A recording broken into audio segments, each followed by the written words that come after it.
Welcome everyone to this week's Colorscope. My name's Elizabeth Harper. My website is sealedwithlove.com, and this week I have a very special guest, Dr. Stephen Farmer. Hi.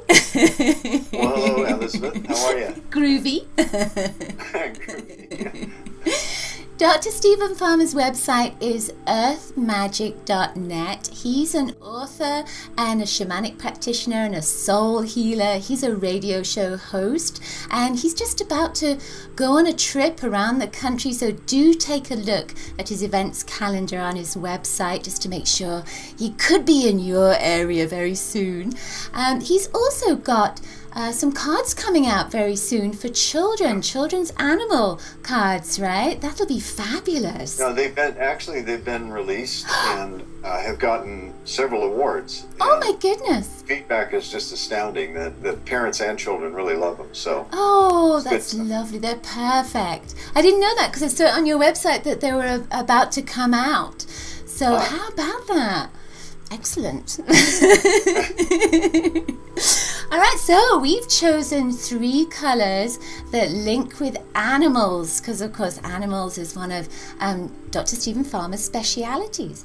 So we're going with red, white, and blue in honor of the flags of the United States and Britain, of course. So just use your intuition to select one of those colors, red, white, or blue. Okay, we're going to start with red. So red energy links with some ruby-throated hummingbirds that we have around our home. We only have ruby-throated hummingbirds up here in upstate New York, and they're very territorial. Well, a couple of weeks ago, one of them was flying around, and he was so excited because he was trying to invite females into his territory. And apparently these hummingbirds, they don't just go for one female, they go for as many as possible. So I feel that red energy is very much about you looking at all the different possibilities. It could be relationships for you right now, especially with red. It gets your juices going and you're gorgeous, so you can put that energy out there and invite lots of mates or lots of opportunities into your life. So let's see what Stephen has to say for that red energy.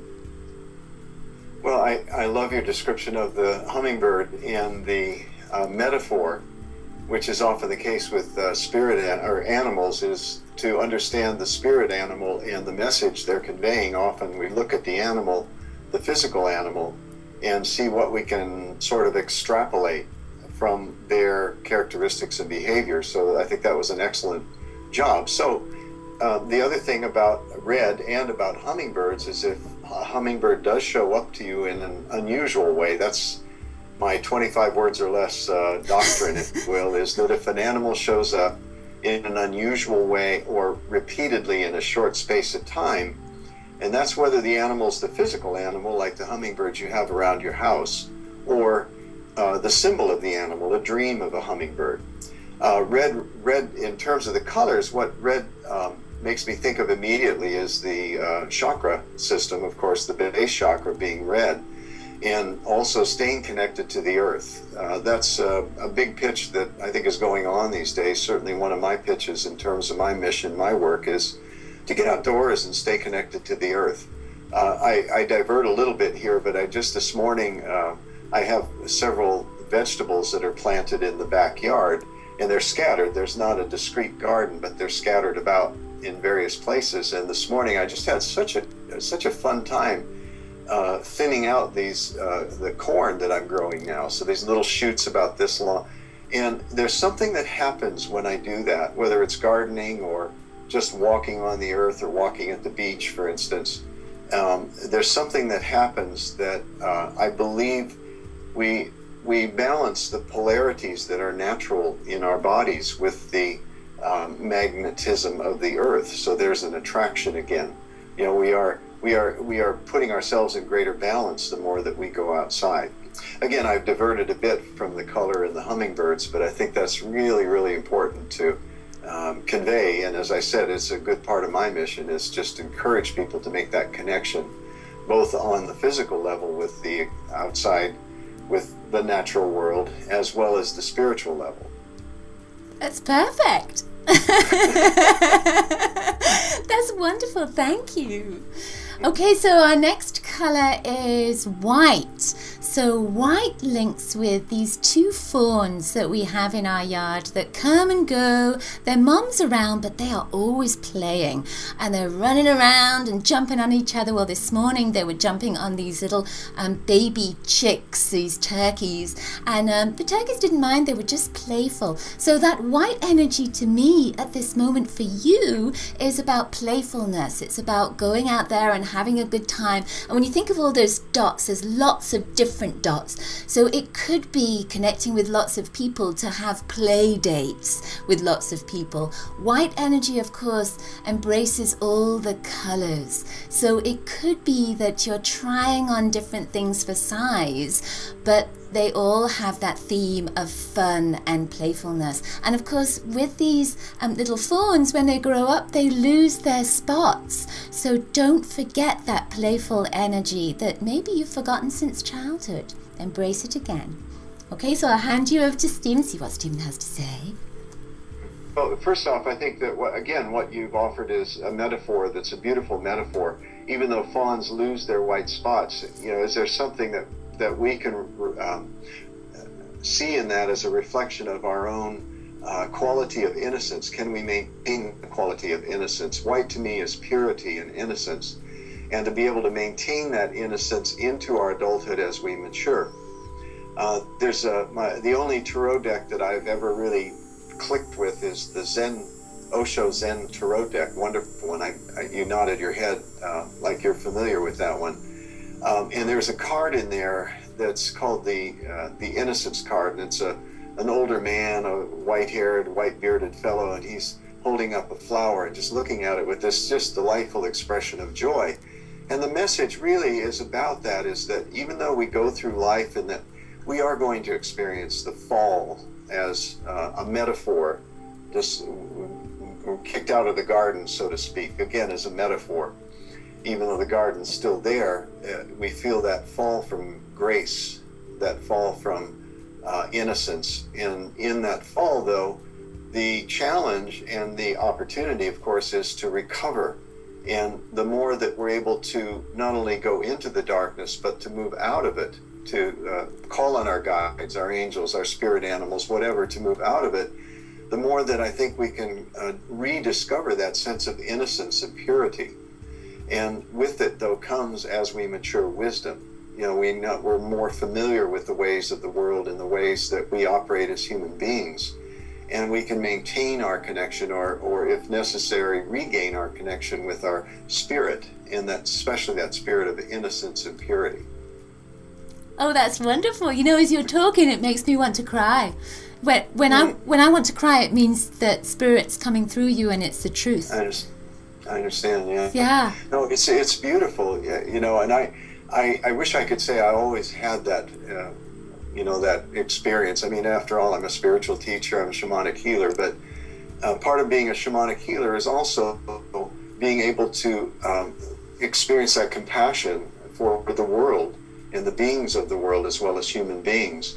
And sometimes it brings a tear to my eye to feel the sadness of the world, for instance. Right. But then again, I come back to that it's up to me, though, to bring something different into the world. Yes. And that something different you could call love or light, or, there's a number of terms we could put on that. Or coming back around to that is that purity and that innocence, bringing that back up so that then I can bring a different expression into the world than malingering, if you will, or hanging out, in the darkness. Visit the darkness, but don't hang out there. But don't make it a religion. I like that. All right then, so our final color is blue, right? So the blue energy is a little bit of a trick. It's my cat Mimi. She likes to sleep on her blue blanket. And blue, of course, is a color of peace and healing. It's the biggest healing color. If in doubt, throw some blue on it when you need healing. It's a throat chakra color, and she's very verbal about, asking for what she wants. She tells me exactly what she wants. Cats are good at that. So I feel that that energy is very much about you relaxing, taking some time for yourself. If you've been really busy and everyone's asking something of you, then maybe you need to just speak up and ask for what you want. If you need time, ask for that time. Don't be afraid. Blue energy is one of the biggest colors of acceptance as well. When you look at websites, a lot of them have blue on them. So you will be accepted. There's an energy there of saying you will be accepted for who you are, but you have to accept yourself first. And then that will be reflected in whoever it is you're speaking with.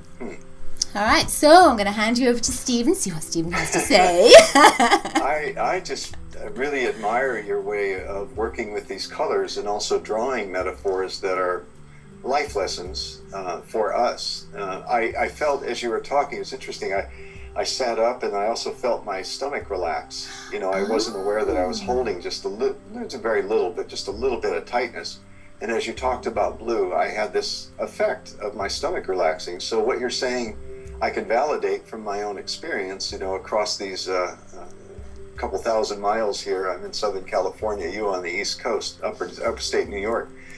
I also, blue happens to be my favorite color. I love the color blue, all the way from light blue to the richness of a deep hued type of blue. So it's a personal favorite of mine. I'm looking at possibly getting another car, and I'm thinking I'd really like to have a blue car. You know, so what you're saying adds to that. It's the color of acceptance. I also like the metaphor, again, the metaphor of your cat that you drew from the lessons or the teachings of your cat Mimi, and asking for what she wants, that she's not shy at all about doing that. So I think that's a wonderful piece too, and that she sleeps on a blue blanket. And we can all just sort of see that image and feel what that feels like, just to be very, very cat-like and to relax into that blue, just to be surrounded. I notice out of the corner of my eye, my office door is open, the blue sky, and how we forget, I do certainly, I think we forget, but certainly I do, just to look and enjoy the color of the sky. You know, that the variations in blue that take place, let's say, from sunrise to sunset. So it's like a big wrapping around us, you know, that we don't necessarily pay that much attention to on a day-to-day basis. It's just so easy, just kind of get accustomed to it and used to it, rather than, oh, look at that beautiful blue sky. It's lovely. Thank you, Elizabeth. That's fabulous. Thank you so much. My pleasure, believe me. You're a delightful host, and I cannot help but smile. You have such a nice light, kind of a light intensity about you, which seems like a juxtaposition. That's but right. I admire that about it. Yeah, great deal of respect for your work. Thank you so much. And thank you everyone for joining us this week. Dr. Stephen Farmer's website is earthmagic.net, so do take a look at his website and sign up for his newsletter as well. Then you'll get first-hand information about what's going on. And do take a look at my website, sealedwithlove.com. Thank you again for joining us, and thank you to Dr. Stephen Farmer. Bye. Thank you all. Bye, Elizabeth.